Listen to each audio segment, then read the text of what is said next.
It's 10 o'clock. Today is Wednesday, the 26th of February. Meeting of Monongalia County Commission is called to order. I'd ask that you stand for a moment of silent meditation. Remain standing for the pledge. Thank you.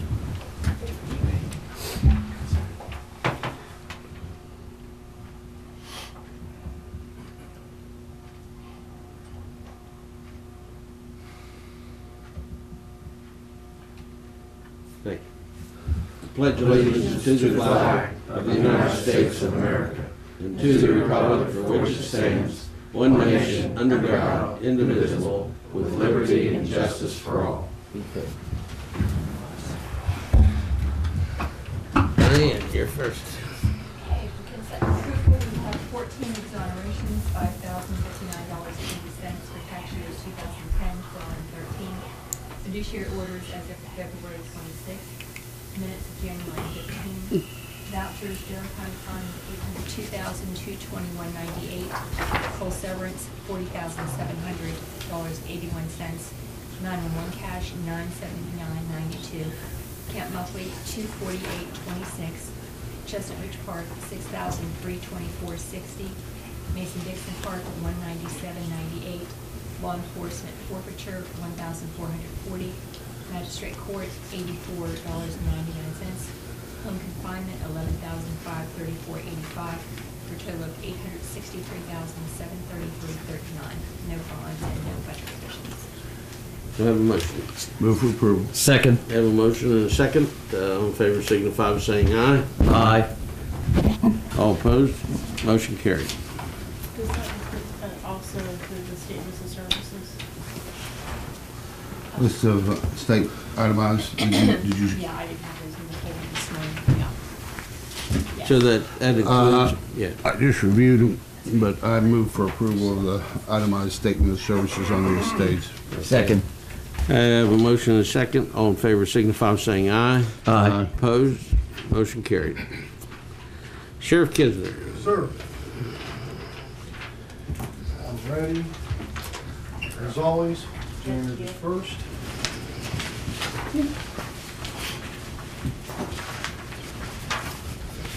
Thank you, Sheriff. Yes, sir. What we have today is I'd like to introduce, and she's going to take offense to me saying this, but she knows how I mean it. One old employee, one new employee. Recognize the name. Valerie Walker has been with us before. She worked in process transport before, and then court security, or home confinement. Yes, again. Civil process. Oh, civil process, that's right, yeah.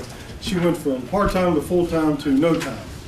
But Valerie has agreed to come back to us in a part-time position as process transport officer. And she has a lot of experience, so we're extremely happy to have her back. Hated to see her go when she left before. I told her this time we might have to nail her down a little bit and keep her around a little bit longer. Need a bigger this time. spike, do you? So what we'd like to do is get your approval to re-employ Valerie at a salary of $10.56 an hour. The effective date was yesterday. Part-time process transport. Probationary period of 6 months, and of course, because of part-time status, not eligible for benefits. The second person is Stephen Little. Now, Steve and I go back a long way, about 40 years. We went to school together. We kind of ran around together, and I think we even mentioned yesterday he never thought I'd ever be the supervisor of him. I think he always thought he was more intelligent. I don't know what it is, but Steve, I have known him for a long time. I know what he's like. I know his abilities, and he is a retiree from the Federal Bureau of Prisons. Served 25 years in the Federal Bureau of Prisons. I heard about that place. So, Is that supposed to be a plus? I'm sorry, my buddy Mr. Bill. President. I didn't say it. Well, it depends on who you are, whether it's a plus or minus. And Steve would agree with that. In our situation, it's a major plus. That's great. We have hired several people that have retired from the Bureau of Prisons, and they've all been excellent employees, and I don't see any reason this time will be any different. But Also, Steve would start out at a salary of $10.56 an hour, part-time process transport position, probationary period of 6 months, and not eligible for benefits. I'd move for approval and point out that we always like to have a little fun around here. Second. I have a motion and a second. All in favor signify by saying aye. Aye. Opposed? Motion carried. Welcome. Welcome back. Thank you. Carlos Gross. Carlos Gross. Sometimes we use. Oh, wait a minute. Is it misspelled on the agenda? No. Yeah, I'd like to introduce Corey Rowan. He's a new employee of the county maintenance staff, and he has his HVAC license, and he will be with maintenance staff working with both crews. And I think he'll be a great addition to our staff because of his HVAC experience. He has his certificates. He can. I think it'll be a big improvement to our whole department. And I request your approval for his admittance into the maintenance staff. Move for approval. Corey. Yeah. Second. Have a motion and a second. All in favor signify by saying aye. Aye. Opposed? Motion carried. Welcome. Welcome, Corey. Certainly need that HVAC this winter, I tell you. Thank you. Renetta McClure. Oh, I got last name today, wow. Oh, that's right. I could have called you Miss McClure. There you go. We got a couple of reimbursements and one grant application for you to approve today. The first reimbursement is for the HUD grant for MAYSP. This grant is through the city of Morgantown for the period of January of 2014, $1,481.59. And we also have the JABG grant for January of 2014 also for MAYSP, and this is also for January of 2014, $931.95. That's all the reimbursements I have today. Move for approval. Second. I have a motion for approval and a second. All in favor signify by saying aye. Aye. Opposed? Motion carried. We are on the verge of our deadline for the Day Report Center grant, West Virginia Community Corrections grant. This year we are applying for $318,850 for the program to run for a year. Just like your approval on that today. Move for approval. Second. Have a motion for approval and a second. All in favor signify by saying aye. Aye. Opposed? Motion carried. Thank you. This is good. Correspondence. We have a letter from senior Monongalians advising that their nutrition program was cut by $16,183, and they are asking if the commission would consider allocating an additional $6,000 to them that would be towards the nutrition program. Yeah, used exclusively for the nutrition program. So I move for approval. I move for approval. Okay. I'm trying to think what else. For the 6,000, right? That's For the $6,000. 950. Okay. Second. I have a motion and a second for approval. All in favor signify by saying aye. Aye. Opposed? Motion carried. Other correspondence, I have a letter of resignation from the building commission from Kyle Hogg. He was appointed probably last year, and he found when we're working on this funding and the bond issue, that because he is an employee of the county, he is not eligible to serve. And he's really aware of that, so he regretfully must resign. Now we have an opening on the building commission. Ben, could we ask your cooperation in making sure that's gets published, that we have an opening and welcome applicants? Are there any specific qualifications? I mean, besides living in the county, I assume.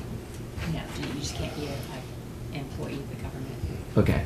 Can be I'll any post government it. employee or the county government employee. I believe it's any government. Okay. I'll look in the code, but yeah. I will post it on our website. I think we need to praise him though for being diligent to Catch it. to make sure of his eligibility. A lot of times people don't pay attention to that. So tell him to reapply. We'll put him on something else. I think they realized when they were getting the board members in order and doing the bonding that when he had for the commission, that's when it was determined that he was ineligible. Yeah, I'm sure they were looking to make sure everything was legal and above Yeah. board and all the I's Right. were dotted. And I'll post this one on our website. Do we have to accept it Yes. Okay. Move to accept the resignation. Second. I have a motion and accept in a second. All in favor signify by saying aye. Aye. Opposed? Motion carried. And the other correspondence I have, when we let you know that we have received the signed deed for the Hartman Run Bridge, and Oh, the great. payment of $500,000 is in the vouchers today. So Mm. it's all being taken care of. Very It's on the good. way. It's in the mail. Do I have a motion to stand up and jump up and down and cheer? I'll move to stand up, jump and down, spin around, anything else we need. Oh, you can sing a solo. Sing a solo? Yeah. Well, we don't want to go to that extent. Okay, any more correspondence, Diane? That's it. Unfinished business. We have amendments to the advisory board bylaws. But I think we want to talk about these in work session before we do them today. Yeah, I had a few adjustments and suggestions. You know, our goal on these parks has always been to make one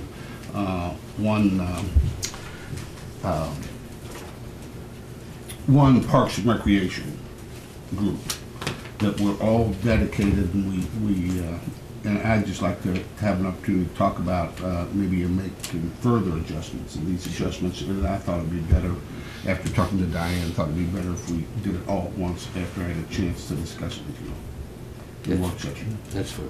Actually, it makes a lot of sense because under my reports, I'm going to report about the committee, the ad hoc committee. Right. Well, so part, and it part makes, of it came from there. yes, it makes a lot of sense. So we'll explain that. Yeah, thank you for doing that. Okay, so we'll put that on our next work session, or we could discuss that today. Yeah. Yeah. Okay. Today. Any new business? Reports from the county commissioners. Commissioner Bloom. This is speed. I've never been like. Two basic reports. The first, Eldon and I attended just for information. We had discussed about an ad hoc committee coming out of that intergovernmental meeting on, as we call it, sports, recreation, and wellness. And due to Eldon's diligence, we were able to break into what we were looking at as three different committees of the 18 people. And to give you an idea, it was the city officials, government officials, let's see, who else was there? School board. School board, The Bow Park. Chamber of Commerce. Chamber of Commerce. So it was a great mixture There of the. was yeah. groups that are wanting to advance recreational opportunities. Yeah, and the like visitors Rotary, board. So I mean, so we had a great group, and out of that, Huge group, yeah. we're looking at like three. You know, Eldon came up with the idea of three separate groups, and one would be organizational and funding. The second one is going to be facilities, and the third is economic development and programs. So we are all then going to meet. What we were doing then is to ask those individuals to choose one and then a second choice. And we're going to separate it so we can move forward and then have a bunch of meetings so that can be discussed in 6 to 8 weeks when we have our intergovernmental meeting. So we are moving forward. And the exciting part of it is the idea is to come up with facilities that WVU is interested in, but also at the same time we've made it very clear that we want to have some form of community recreational facilities such as, and I'll just say such as, a pool, probably a new ice skating rink because of the ice skating rink only has several more years to last. And then we're also looking at the possibility of a track and tennis courts. So it's a great program. And there are also, I was talking to Renetta, and she had mentioned that there's also at the time some real large funding wellness grants that we could do. So we're looking at an actual program, and we will have input of the community. One of the things we wanted to do was do a needs, and we'll have a program needs assessment, and that is going to be run by the WVU business something to do a needs assessment. So we're trying to work everything. And the Convention and Visitors Bureau Yeah. did an inventory that's right. a few years ago. And Thank you. They're going to, the Convention and Visitors Bureau and WVU is going to work that department is going to work together to update.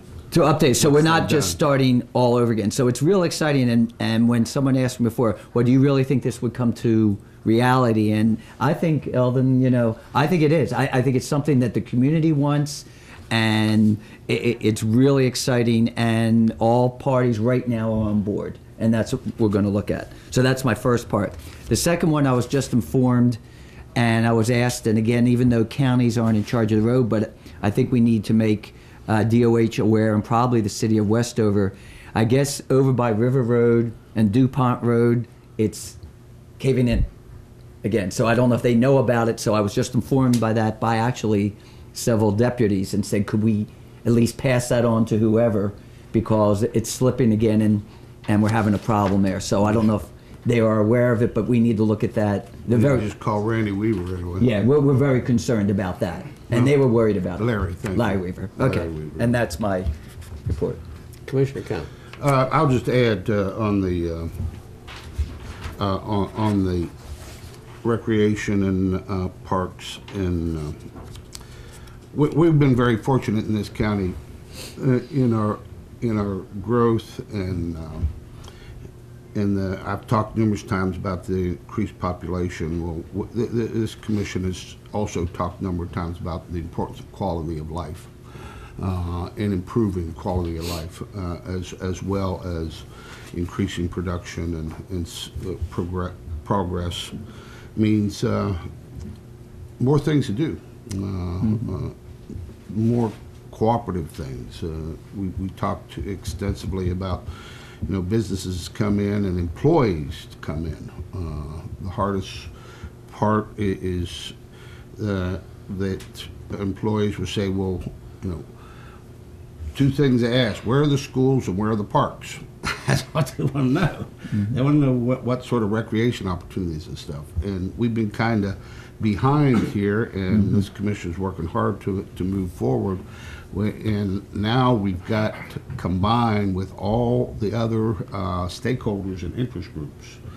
And I believe with the commitment that we all have and what I saw in that room, that it will come to fruition, and it will last for many, many years to come. But that's the focus of this. It isn't any one particular interest group saying, right, I'm going to take care of me. It was a very cooperative thing, saying we've got to take care of the county and all the people and improve the quality of life in this county. And so I'm real excited about that.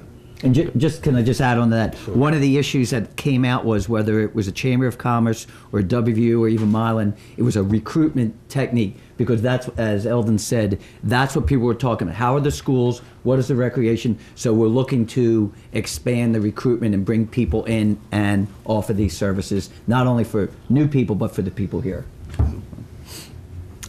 Just a comment. I think both of your comments about cooperation and quality of life, I think, is important to take note that economic development is no question important to this community.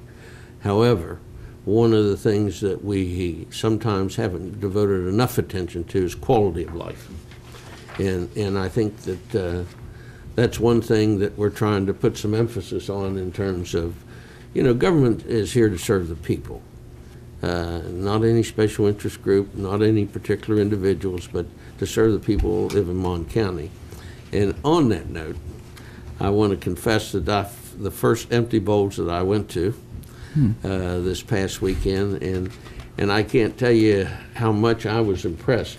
Mm-hmm. And it really reflects the quality of the people who live in Monongalia County in terms of cooperation and caring about other people. The magnitude of the attendance was impressive and overwhelming, and I think Monongalia County is headed in the right direction. I think that we have some people that reside in this county that other counties would love to have but aren't going to get, and I just think it's worth noting that I think we're moving in the right direction. Reports from elected officials. Sheriff? I do have one thing, and still on a happy note, we always appreciate the commission for signing off on grants that we apply for. One of the things that we've been very diligent about is our highway safety programs. And I'd like to report that last year, again, we were the #1 sheriff's office in the state for DUI arrests. We have about 8 deputies that will be recognized for their efforts in a statewide awards program this year. That'll be held, I think, in Charleston. We haven't gotten the final word on that yet. But, you know, they're very diligent about what they do. And I think it just goes to show the character of these officers when you have so many other departments that have so many more officers in their departments, but our folks are able to be the #1 sheriff's office in the state and the #2 department only behind Charleston PD in the state for DUI arrests. That shows their dedication to highway safety programs that we have and their due diligence to do the best job that they can do, even though our numbers aren't what some other departments are. So I think they deserve all the credit for doing that. And also Rick Atkins, our Chief Administrative Officer, for administering those grants and making sure that all the paperwork's done correctly and all the reports are turned in on time like they're supposed to be. And so it's just a plug for the deputies and for this commission for continuing to support those grant programs that we seek out, and so that we can do something positive as far as highway safety for Monongalia County. You know, I can't help but comment, Sheriff. It just echoes, at least it appears to me, the increased cooperation that we are starting to receive in this county amongst interagencies, Finally. And people and groups and everything else. There's just a spirit of cooperation, I believe, and I think it's going to continue, and I think we're all going to benefit from it. I know we benefited from it from law enforcement. You know, I think you're doing a commendable job. You know, the one thing that came to pass, there's a recent death that I know of that had to do with drug use, and one of the things in discussion came to realize, and I just share this with you, I think you'll agree with this, is that one of the problems we have with drug law enforcement is that that's the only attention we give to illicit, illegal drugs and abuse of drugs. Now, we have programs, we have DARE, but we really don't have any kind of concerted effort. You know, we all know that there are some individuals that come into this town and pretend to be students. But we really don't put out any effort to identify those individuals or to screen those individuals or to keep an eye on those individuals.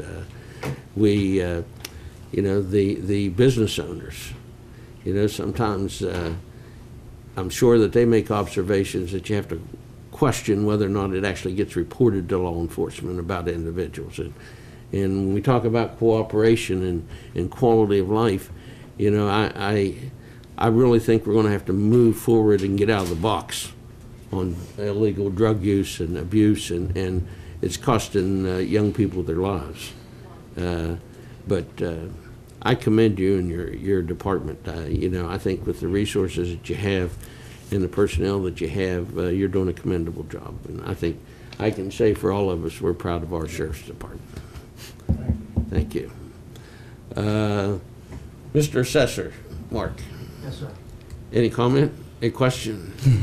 No, I'm good. Okay.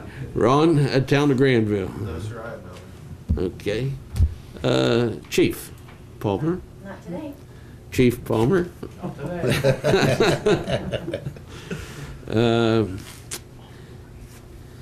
Diane, anything else? Janet, anything? Ben? Comments from the public. Would you stand, please, and stand and state your name and address, please? Yes, my name is James Giuliani. I live at 256 Prairie Avenue, right now here in Morgantown, Chancery Hill District, Historic Chancery Hill. This is the first time I've ever come to one of your meetings, so I'm not exactly sure how it works, but I thank you all for letting me come and speak. And the cooperation within this room seems quite wonderful. I've been to other public forums and the atmosphere was not like this. And I really like the idea of being able to come in and feeling welcome and things like that, so I really appreciate that. That being said, what I'm coming here to speak about today, and I don't know how you guys do it as far as time limits or anything like that, so I don't know exactly. Usually we give the speakers 5 minutes. Okay, and then if there's any questions. Yeah, if we need to go longer than that, we try to be reasonable about it. Okay. Just depends on what's being said at the time. Okay. Right. Start repeating over and over again, we'd like to stop you. I understand. Other than that. I don't know where to stand, sit, how. You can stand or sit or whatever you Stand or sit, prefer. Wherever you like I to prefer to be. sit, it would be more comfortable. Anyway, what I'm coming here to address the commission today is that we have a situation within our county, within our city, and within our county that we're having several of these public-private partnerships. Some of them have to do with student housing, the majority of them do, but they also have to do with things as if Evansdale Crossing. We also have these different situations. So it's what I wanted to talk about is how these actually fit in. And I know that what I'm here to talk about are property taxes. Okay. We're looking at developments totaling close to $300 million.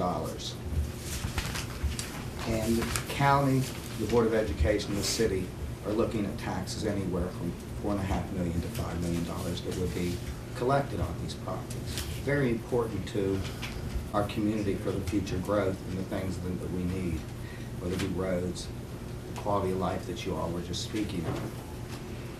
And so I think that what we had a situation here, and this is what I said, I don't know exactly. What I handed you today was, I gave you some information.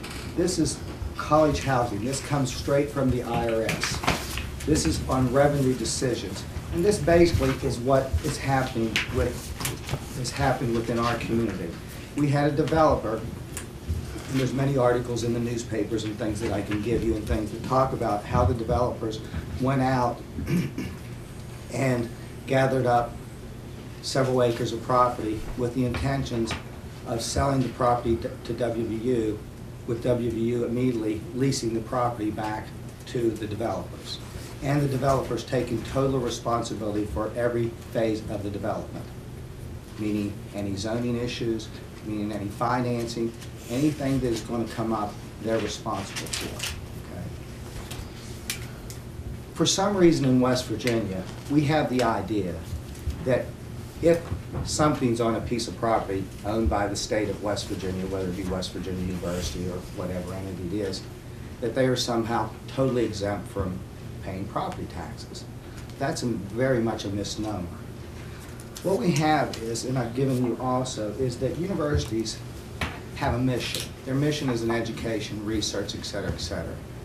Along with that, you can have housing, okay, that does have to do with your mission. But not all housing meets that mission, okay? If indeed you go into business with a private corporation, all right, everything changes. Then you have to look at the type of financing that's being done, okay? Never in all the research that I have done is there a private company that's ever even considered to want to be relieved from property taxes. Usually these type of developments, as you'll read in the articles here, come to our community and say to us, do you need us? Do you think we have the need for this? If you read the articles of how these developers put this deal together, in secret, behind closed doors, not wanting it out that this was going to happen. And the reason I know about this development clear from 2011 and these developments is that I have quite a bit of property within the city of Morgantown. I have 5 acres right across the street from Arnold Hall. The developers approached me first and said, we'd like this property. And I said, listen, I'm not ready to sell, and I'm not selling to WVU. Because I know what WVU does. They take the property off the tax rolls, okay? Or want to take the property off the tax rolls. Well, a couple months ago, I think a little bit before that, I got a hold of Mark Music because I was getting nowhere with the city of Morgantown. They just didn't understand. Here they let developments come within their city limits, and they're not going to require them to come in and get zoning. They're not going to come speak to them about the impact. And you got to remember, this is going along a state road too, and the idea of the impact that the traffic is going to have on it. Never was there any discussion between the city, the developers, or WVU. Never has the developers or WVU actually come to the table. They've had a couple informational meetings after the fact, but nothing was ever discussed before the fact. So what I brought you today is different information on what is called unrelated business income tax. And it gives you the descriptions of the type of businesses that would fit into that. And student housing developed by a private corporation is that type of development that does not follow under that they would be exempt from taxes. And other universities, because they're proactive, because the IRS in 2009 started scrutinizing these type of developments and said, listen, universities are competing with private businesses, whether it be in bookstores, whether it be in restaurants, whether it be in housing. So now they're coming down with decisions and saying, oh no, you can't do it this way. You have to structure it in such a manner. American Campus Community is the developer on Town Hill, okay? You can go to their website and you'll see they'll structure deals each in different ways.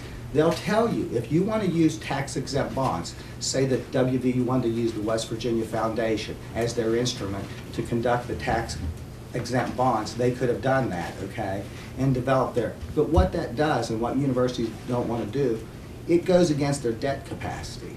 So it enables them, and plus all the paperwork, everything they have to do, where it's usually a 5-year process to build something like this, if you're using all the state funding, et cetera, tax-exempt funding, if indeed you go private, how quick do these developments happen? They happen because they circumvented all the rules and regulations. And how they actually did it was using WVU as a shield.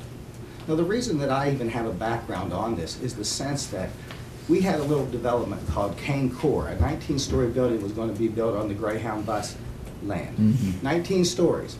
All along the developers kept saying, oh, you know, this is going to be wonderful, this is about this and that. WVU stepped back, stayed completely back.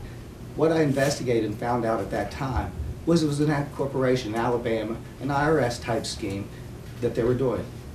Well, one of the boys still resides in federal prison, the other one got out last year. So in any case, they were running a scam. When we discovered it, the city shut it down and didn't offer them the tax-exempt financing. They wanted the city of Morgantown to be the administrators of tax-exempt bonds. A couple years ago, the Presbyterian Church came to the city of Morgantown, wanting to do the same thing, saying that they were going to build housing to meet the mission of religious. Well, what you have to understand when you build this type of housing, you can't build it at rates that are competitive with the private market. You have to offer a subsidized rate, and you can't create these profits. Once net profits and things come into play, once full-time businesses come into play, you're in direct competition with the public sector. If indeed these developments were allowed to go on and not pay property taxes, we would be subsidizing them $50 to $60 to $65 a bedroom. Now this is my business. I rent to over 300 college students. Now if I come into you and I give you and put my name, West Virginia off-campus housing, and I come to you, are you going to give me a tax break? And what I'm going to say to you is that if indeed, we have to be careful with this. We have to do our due diligence, because indeed, if these developments are allowed to not pay property taxes or even allowed to cut a deal as a pilot, which I want you to understand WVU is already doing without bringing it to the public again. They bought the Vandalia property that we use, the Augusta, at the Square Faulkner Road in bankruptcy court. At that point in time, there were TIF bonds that were done by the city. The city put themselves out. Never then did they come to them, to you as a commission, to the assessor and said, oh, we've renegotiated this. WVU said, as opposed to paying taxes, we're going to pay a payment in lieu of taxes. That all had to be discussed between public entities. It was done backdoor between WVU and the bondholders. That's not the way to do it. Things need to be done in open. And it just leads to me to say that if indeed they're already paying property taxes on what we know is a student housing development at rates that the same rates that I'm charging, not subsidized rates. A one-bedroom there is $1,000 in the Vandalia, what they call it now. They're competing with me. They understand that. And so what we need to do, we need to look at it, we have to analyze it, and make them understand. Okay? I understand that there was even an agreement brought forth to you all, and WVU was nowhere. The reason that WV is nowhere, they're not the developer. Very simple. Let me just interrupt you a Yes, minute, if I may. I think what you're talking about, we all have an interest in. And, Yes, sir. and the one thing that I comment to you about is if I recall correctly, is the state did not renew the payment in lieu of taxes law, unless they've done it here very, very It recently. was done previously, but that's it. No, but it expired. In other words, you can't have any new ones until that law was renewed. That was Right. that was Oh, a I sub, understand. that was a substance of the newspaper article. I understand that, and that's why I Okay. was bringing it out that they do have a TIF. I understand there's not, so we don't even have Yeah. that program to actually work with. Yeah. Yeah, that was a city TIF, so we really didn't have any say in it. But what I would like to suggest to you is that, of course, our business meetings we try to expedite. Yes, sir. But I would be more than interested in having you come back to one of our work sessions, and to where we can have a little more interaction, discussion about the issues, if you wouldn't mind doing And that. that's what actually I was leading to. That was my last comment, that I would like to request a work session. So Yeah, you I actually- would. If we I would were to like- do that, I'd I like would- to I'd have like to see- the assessor's office also, Yeah, because, involved. and just for your information and publicly, I appreciate you coming before us, because there was some questions concerned when we were given that, what was it, like an agreement. And It we was the did share that, draft, yeah. we did share that with Mr. Music, who has gone down to share it with the state office. So the question you're bringing up are legitimate, are concerned that we don't want to do something that is inappropriate or illegal, and that's why we're working with the assessor's office. But I think it's good for you to come in and explain this. And I think the one thing that Mr. Giuliani asked me to look at, and I was the unrelated business income tax, the UB is, I think it's called, and that was the area of his concern. And again, I'm not a lawyer, that's why we're going to ask for, and I don't know if Mr. Music, if I can ask to suspend the rules, just if there's a comment to say what you have done so far for the public record. Basically, we took the Agreement, contract, yeah. agreement, whatever that was presented, took it to Charleston to give to the state tax department. They are forwarding it to their legal group to review it, along with a list of questions that I have that we came up with for them to review also through that, because there's just a lot of questions we have. We want that researched. So that's where it's at right now. What I'd like to make clear is Sure. that it's one thing that our state tax department, I respect that in every way, okay, but every one of these decisions, you must understand, comes from the IRS, okay? Whereas Mr. Mountaineer may say something, Uncle Sam, his decisions usually take precedent over anything. Right. Well, there's one thing we could do for our work session is we could contact the IRS and see if we can have a representative come sit in on the discussion with us. That is very correct. That's what we would want to do. That way Right. we'll have both sides of the issue. This information that I gave you right here, this is coming straight from the IRS. This is on the revenue rulings, okay? Talking about developments. And what it does is basically gives you an example of a developer. And it almost, if you read it, you're going to look at it and you can replace X with RCL and you can just follow through and just go through it and you're going to get an idea. How about next Wednesday, our work session? I'll look at the calendar. It's Yeah. wonderful. Would that be fine with you? Great. Okay. Yeah. Appreciate you. 813. I thank you for the opportunity of extending your rules to let me speak a little longer. Thank you. Thank you. Very much. 813. I'll get in touch with you. Public comment. Please stand and state your name and address, please. Ed Hawkins, I am representing the Monongalia County 4-H Youth Camp Commission Advisory Board. We submitted, as was requested, the application for funding, and it was sent back. Actually, it's a note from Mr. Giambroni stating, Ed, the commission will be doing the budget for Camp Muffley. Is this so? Are you gentlemen actually setting the budget for Camp Muffley? This is a public comment. It's not a Yes. real Well, question it's and just- answer it's just- session. Well, I mean, we'll comment after Yeah. you make your statements. Okay. Well, I mean, it is charged in the bylaws, the 3 duties. That's one of the 3 duties of this newly formed advisory board, is to prepare and present to you a budget, yet it was returned. Okay, is that it? That's it. Thank you. Commissioner Cowan, any comment? And I'll talk to Jeremy. Commissioner Bloom? I will say this. The concern is that we have advisory boards on all three. With the new program that we're looking at, with the possibility of developing I want to call it a Metro Park program, which would be like a Boat Park expanded city-county program, I think we are very concerned that we are trying to look in developing and funding the programs in a different manner that have been funded before. We would take the recommendations that come from that advisory board to the actual director, who then will submit it to us. And that is the direction as I perceive it. Well, this was returned to me, however. That's correct.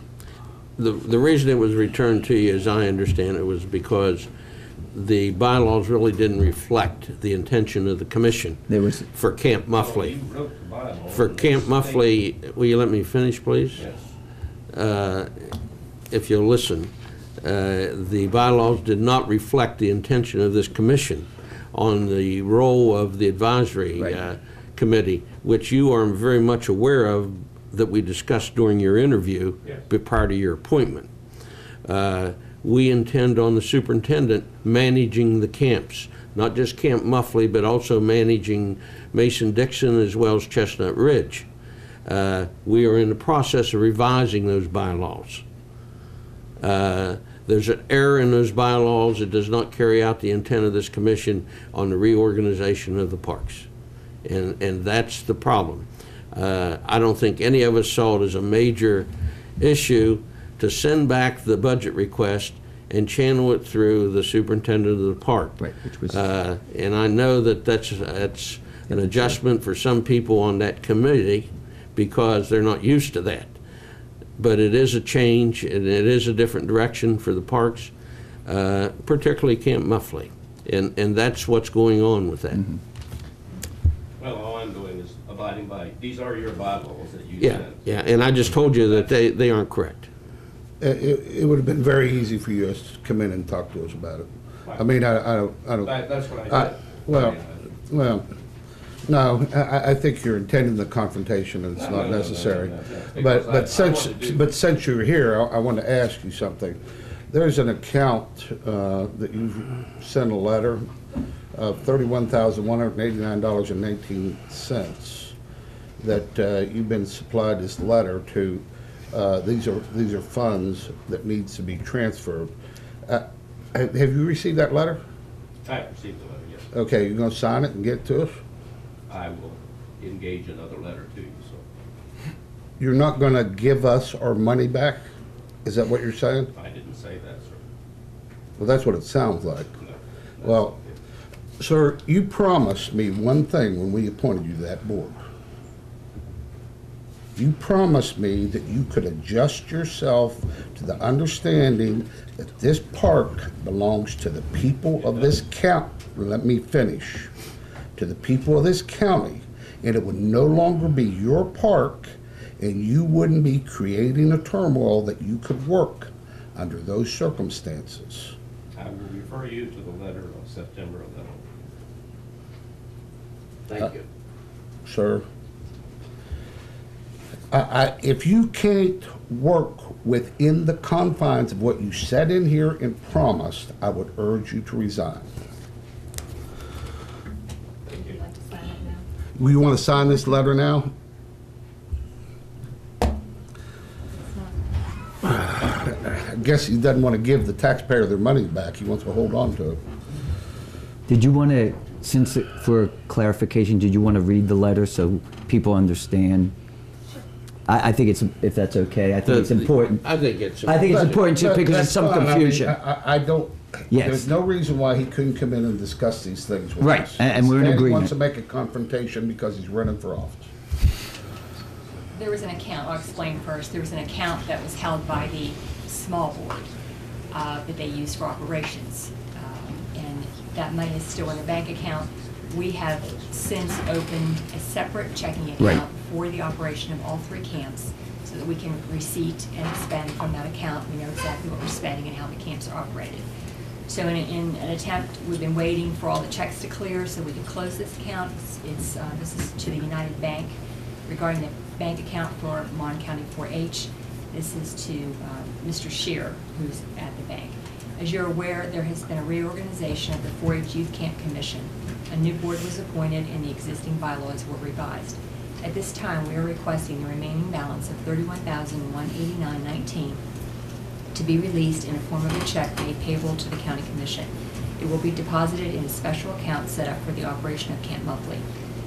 I'm asking the check be forwarded as Dr. Ed Hawkins was a signatory on a previous account and is currently serving as the chairman of the new board. His signature is included along with mine as the Commission's authorized representatives. Should you have any questions, please contact me. Okay. Thank you for assisting in forwarding the balance and subsequently closing the account. It's no longer necessary, but this was hand-delivered to Dr. Hawkins, and he is not going to sign it.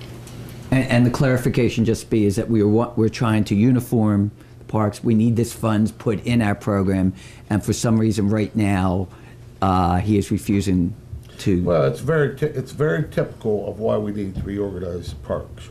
He considers that his money. It is the taxpayers' money.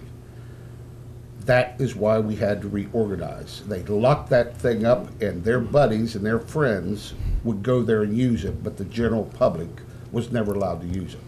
And two of the other three parks are doing extremely well and moving forward with our recommendations. Yes, let's be straightforward. Yes, it is correct. There was a mistake when we wrote the bylaws. That wasn't our intent. We tried to explain that intent, and we're going to clear up our mistake. And so publicly, yes, it was a mistake, and we were trying to work together. And unfortunately, we're having some difficulty. But when we make changes, there's always some difficulties and bumpy roads, and we're going to move forward on this. And I think, as I tried to say, we look at the bigger picture, which is this gigantic Metro Park program that would encompass everyone in the county benefiting, and we're trying not to have little fiefdoms. The park belongs to the people. Yeah. The one thing that this issue needs put in the proper context as well. This is administrative action. This Right. is not an ordinance. This is not a requirement for a public hearing. This is not a requirement for input from anyone, actually. This is a commission administrative order that gives direction to how the park should be operated. Right. And that's, it's commonplace in organizations to change your operating procedures, and that's what we're doing. And if one doesn't suit the goals and objectives, then it doesn't mean you're compelled to follow it. It's not a law. It's an administrative procedure, and we can exercise our authority and say, no, that's not a proper procedure. We're going to adjust it. Until such time as we get it finalized, we're not going to follow a certain other procedure. That's entirely appropriate. There's nothing inappropriate about that, as long as it serves the best interest and has to do with the functioning of the parks. Thank you. Any other comment from the public? Move to adjourn. Move. Second. Motion to adjourn, a second. All in favor signify by saying aye. Aye. Opposed? We are adjourned.